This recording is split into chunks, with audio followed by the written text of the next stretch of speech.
오늘은 종교개혁주일 507주년 기념주일입니다. 오늘 우리에게 허락하신 말씀은 오직 예수, 오직 성경, 오직 영광이라는 제목으로 은혜를 나눕니다.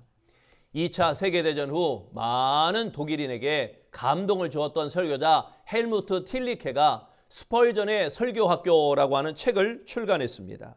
설교가 사람들의 인기를 얻지 못하고 인본주의와 모더니즘이 절정을 이루며 신학이 미신으로 여겨졌던 지난 세기 말엽에 이 스펄전 목사는 매주일 런던에서 6천여 명의 회중에게 설교했습니다.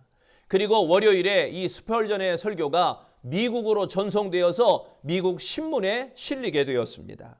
틸리케는 이렇게 말합니다.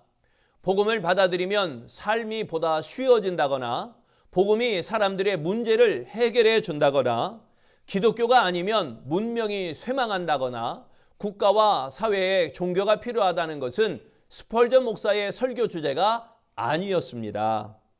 이러한 것은 오늘날 우리가 선전하려고 애쓰는 기독교 실용주의의 일종입니다. 이런 것은 스펄전 목사에게 완전히 생소한 것이었습니다. 그는 오직 구원에만 관심이 있었습니다. 진실로 믿지는 않는 채 기독교 사상만 받아들이거나 기독교의 핵심인 주님과의 인격적인 만남이 없이 기독교의 가르침만을 취하는 경우 이러한 신앙은 하나의 사상으로 전락하게 되고 마는 것입니다. 스펄전은 죄인을 구원하는 것이 가장 중요한 것이라고 강조합니다. 진실로 중요한 것은 우리가 하늘나라에 가는 것입니다. 그 외의 모든 것은 물탄 사회 복음이며 다 쓸데없는 소리에 불과합니다. 우리는 믿음을 분명히 해야 합니다. 오늘은 종교개혁 507주년 기념주일입니다.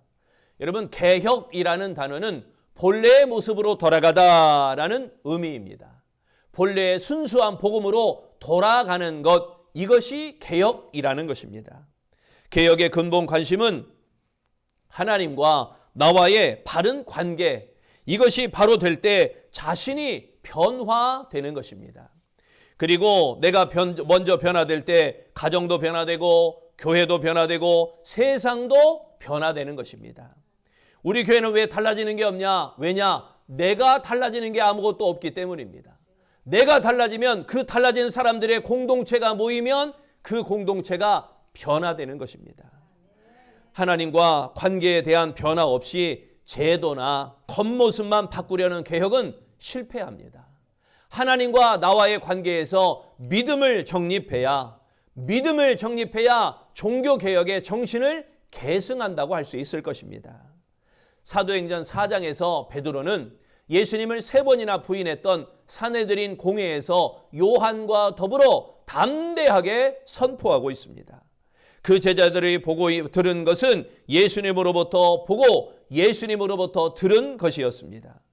이 믿음은 초대교회를 탄생시키게 되었습니다. 그래서 베드로는 이렇게 외칩니다. 우리는 보고 들은 것을 말하지 아니할 수 없다. 종교개혁을 일으켰던 개혁자들의 부르짖는 그들의 명제는 사도들과 같았습니다. 개혁자의 자세는 바로 이것입니다. 보고 들은 것을 말하여야 한다. 그렇다면 우리는 과연 무엇을 말해야 할까요? 첫째, 오직 예수를 말해야 됩니다. 네덜란드의 코리덴 붐 여사는 나치 정권 하에서 학살당하는 유대인들을 숨겨주었습니다. 그러다가 발각되어 언제 사형당할지 모르는 암울한 그 동굴 감옥에 갇혀 지내게 되었습니다. 그녀는 나치 정권이 무너진 후 감옥에서 석방되고 이렇게 말했습니다. 만일 이 세상을 보았다면 나는 감옥과 그 모진 고문 속에서 살지 못하였을 것입니다. 세상을 보면 절망적이었습니다. 환경을 보면 낙담이었습니다. 그러나 오직 예수만 바라보았을 때 희망이 생겼습니다.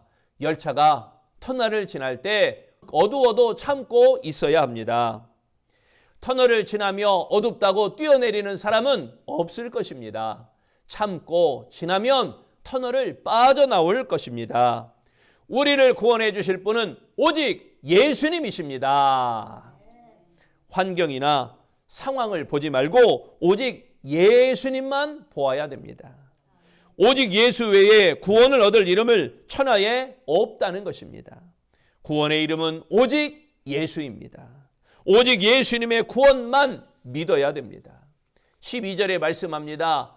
다른 이로서는 구원을 받을 수 없나니 천하 사람 중에 구원을 받을 만한 다른 이름을 우리에게 주신 일이 없음이라 하였더라. 여기에 구원을 받을 수 없나니 이 말씀은 예수 외에는 다른 이름을 통한 구원이 없다라는 의미입니다. 베드로의 선언을 통해서 오직 예수님만이 구원에 이르게 하는 유일한 방편이 됨을 깨달아야 할 것입니다. 종교 다원주의라는 게 있어요. 예수님 외에도 구원이 있다는 사상이 종교 다원주의입니다. 그러니까 신앙생활, 기독교 말고 다른 종교 신앙생활도 열심히 하면 구원받는다라고 하는 말도 안 되는 얘기하는 게 바로 종교 다원주의입니다. 그러나 기독교는 확실하게 구원의 길을 제시합니다. 기독교는 인간이 꾸며서 만들어낸 종교가 아닙니다. 인간들이 모여서 깨달음을 얻는 그런 종교도 아닙니다. 성부, 성자, 성령, 삼위 하나님에 의해서 계시된 구원의 비밀을 지니고 있는 것이 바로 우리 기독교입니다. 하나님의 아들이 내 죄를 대신 갚아주시려고 십자가에 죽으신 사건이 구원의 진리입니다. 구원의 진리를 혼자 간직하고 있는 것은 죄입니다. 오직 예수로 구원 얻는 복음을 전파하는 일이 개혁자의 신앙을 이어받는 그리스도인들의 사명이 되어질 것입니다. 하나님 앞에서 오직 예수를 따르는 길을 택하는 우리 아름다운 성도 되시기를 축원합니다. 두 번째, 우리는 과연 무엇을 말해야 될까요? 오직 성경을 말해야 합니다. 이어령 박사가 이런 글을 남겼습니다. 많은 이들이 한국교회가 위기라고 말하면서 그 원인과 대안이 무엇이라고 생각하느냐 질문합니다. 나는 이렇게 대답합니다. 한국교회가 위기가 아니라 문명의 위기가 온 것입니다.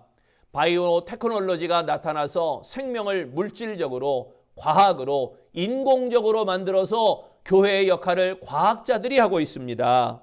사람들이 하나님 말씀이라고 하면 듣지 않지만 과학이라고 하면 다 듣습니다. 이거 먹으면 암에 걸린다 하면 시장에서 그 물건이 없어집니다. 하지만 이게 얼마나 틀린 것입니까? 먹으면 암에 걸린다 해서 사카린이 자취를 감추었는데 이제는 괜찮다라고 하니까 그렇게 먹습니다. 하나님이 먹지 말라고 하신 선악과도 먹는 인간들이 과학자들이 먹지 말라고 하면 안 먹습니다. 이렇게 과학이 세졌어요. 이 세대는 절대적인 하나님 말씀보다 과학자들의 불완전한 학설을 더 신뢰하고 미신에 사로잡혀 살아가고 있습니다. 여러분, 하나님의 말씀을 무시하고 살아가는 현대 그리스도인들이 새겨야 할 충고의 말일 것입니다. 19절에 말씀합니다. 베드로와 요한이 대답하여 이르되 하나님 앞에서 너희의 말을 듣는 것이 하나님의 말씀을 듣는 것보다 옳은가 판단하라. 여기에 하나님의 말씀을 듣는 것, 이것은요 하나님의 말씀에 순종하다라는 의미입니다. 사도들은 대제사장과 사두개인의 위협에도 하나님의 말씀만 따를 것을 천명하였습니다. 그리스도인은 하나님의 말씀을 사람의 말 위에 둬야 합니다. 우선적으로 하나님의 말씀을 따라야만 합니다. 오직 하나님의 말씀을 생명으로 살아야 합니다. 말씀을 따라야 안전하고 말씀을 따라야 부흥되는 것입니다. 하나님의 말씀을 따르면 진리와 생명을 얻게 되고 사람의 말을 따르면 죄로 인하여 파멸하게 되어질 것입니다. 우리의 문제는 하나님의 말씀보다 사람들의 말을 더 크게 듣는 것이 바로 우리의 문제입니다. 창세기 6장에서와 같이 하나님의 사람들이 사람의 딸들의 말에 넘어가면 안 된다는 것입니다. 하나님 앞에서 오직 말씀을 따르는 길을 택하는 우리 아름다운 성도들이 되시기를 축원합니다. 세 번째, 우리는 과연 무엇을 말해야 하는가? 오직 영광을 말해야 됩니다. 마틴 루터가 빵과 몇 조각의 고기를 넣고 아침 식사를 하고 있는데 무릎에서 예완견이 루터를 빤히 쳐다보고 있었습니다.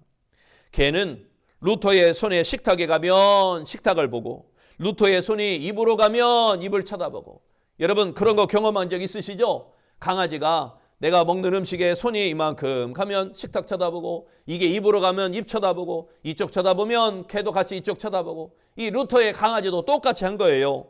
그렇게 올려보고 내려보고 올려보고 내려보고 그렇게 루터만 쳐다봅니다. 그런데 사실 여러분, 루터를 쳐다봤을까요? 아니죠. 음식을 쳐다본 거죠. 이 루터가 자기만 쳐다본다 이렇게 생각한 거죠. 그 모습을 본 루터가 고기 조각 하나를 떼어서 개에게 주고 먹는 것을 보면서 이렇게 이야기합니다. 이 개가 내가 먹는 고기 조각을 쳐다보는 것처럼 내가 하나님만 저렇게 바라볼 수 있다면 얼마나 좋을까.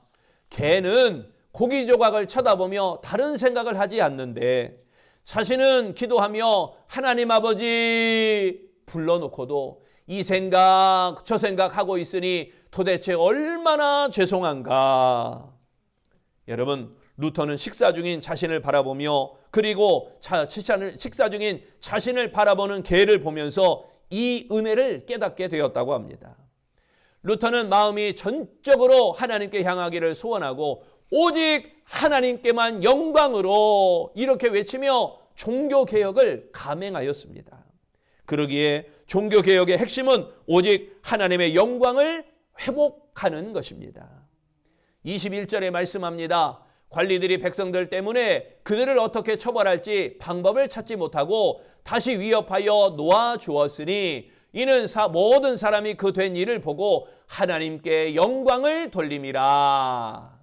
여기에 하나님께 영광을 돌림이라, 이 말씀은 확신을 가지고 하나님을 드러내다라는 의미입니다. 사도들이 행한 표적을 본 군중들은 이 일로 하나님께 영광을 돌립니다. 베드로와 요한은 자기 능력과 용기를 자랑하지 않고 오직 하나님께 영광을 돌렸습니다. 하나님의 영광을 위하여 살아야 한다는 것은 하나님의 창조 목적입니다. 사람은 하나님을 영화롭게 하고 영원토록 하나님을 즐거워하도록 창조되었다는 것입니다. 그리스도인이 창조 목적을 수행하며 살아갈 때 하나님이 영광 받으신다는 것입니다.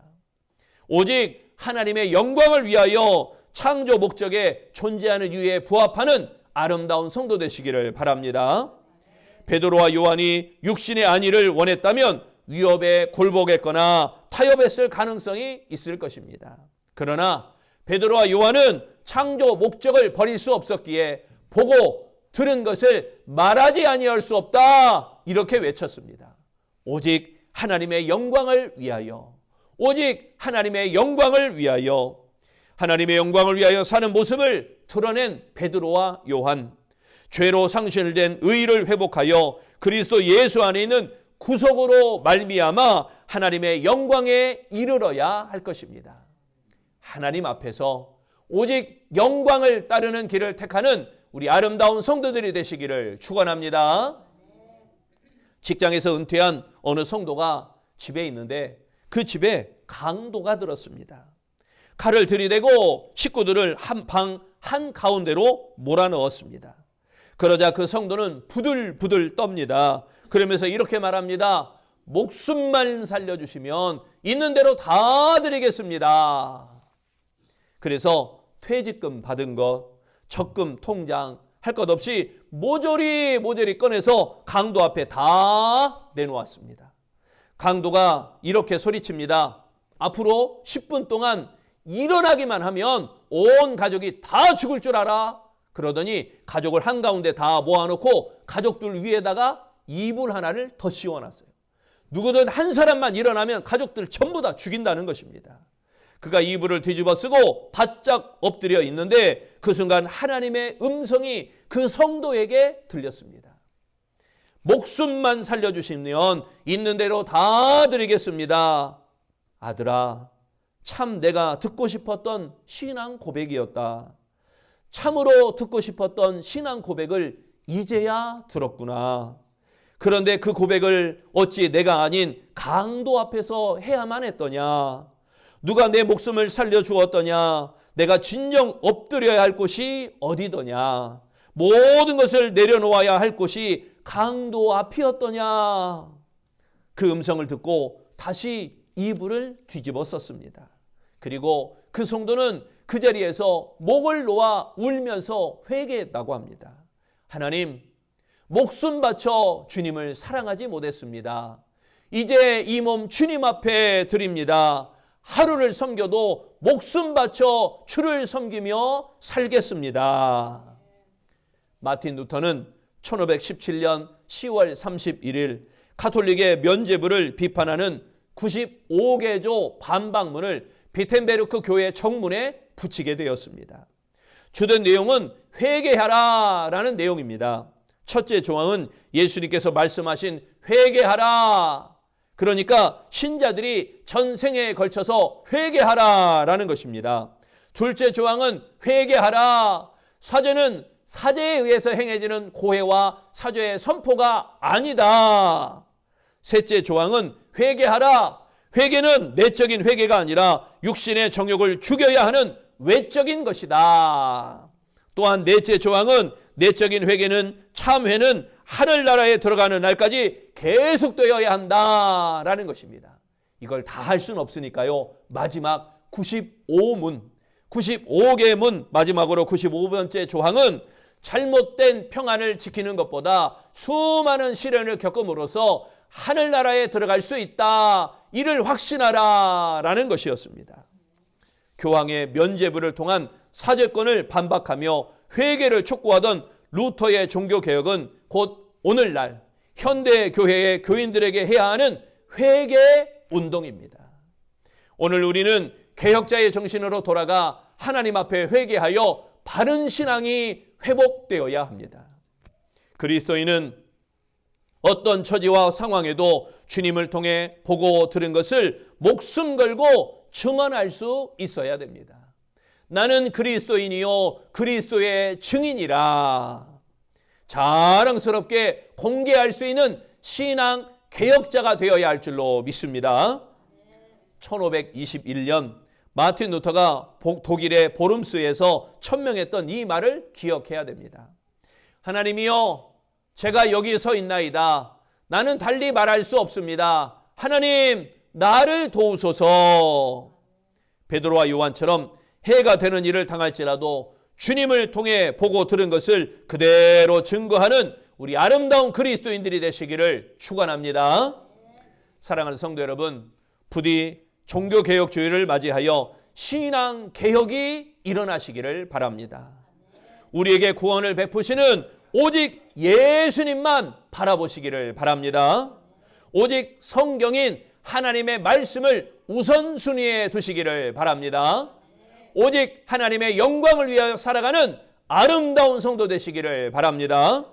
그리하여 오직 예수, 오직 성경, 오직 영광을 나타내는 우리 아름다운 신앙 개혁자가 되시기를 축원합니다. 기도하겠습니다. 종교개혁 507주년을 맞이하는 아름다운 성도들, 오늘 말씀을 허락하여 주시니 감사합니다. 우리도 루터가 천명했던 그 종교개혁, 그것은 곧 회개운동이었음을 깨달아야 합니다. 하나님, 썩었던 종교가 개혁되는 것으로 끝나는 게 아니라 우리가 먼저 각성하여 하나님 앞에 회개하는 회개운동이 종교개혁의 본질임을 깨닫습니다. 주님, 우리도 깨닫게 하옵소서. 우리도 죄인입니다. 죄인이 하나님 앞에 회개하길 원합니다. 열심히 예배하지 못했습니다. 열심히 기도하지 못했습니다. 열심히 전도하지 못했습니다. 주님, 이제로부터는 오직 구원을 베푸시는 오직 예수님만 전하게 하옵소서. 오직 하나님의 말씀인 성경, 오직 성경을 전하게 하옵소서. 오직 하나님께 영광 나타나는 복음 증거자가 되게 하여 주옵소서. 그리하여 오직 예수, 오직 성경, 오직 영광을 나타내는 우리 아름다운 성도들이 되어지기를 아름다운 신앙 개혁자가 되어지기를 예수님 이름으로 기도합니다. 아멘.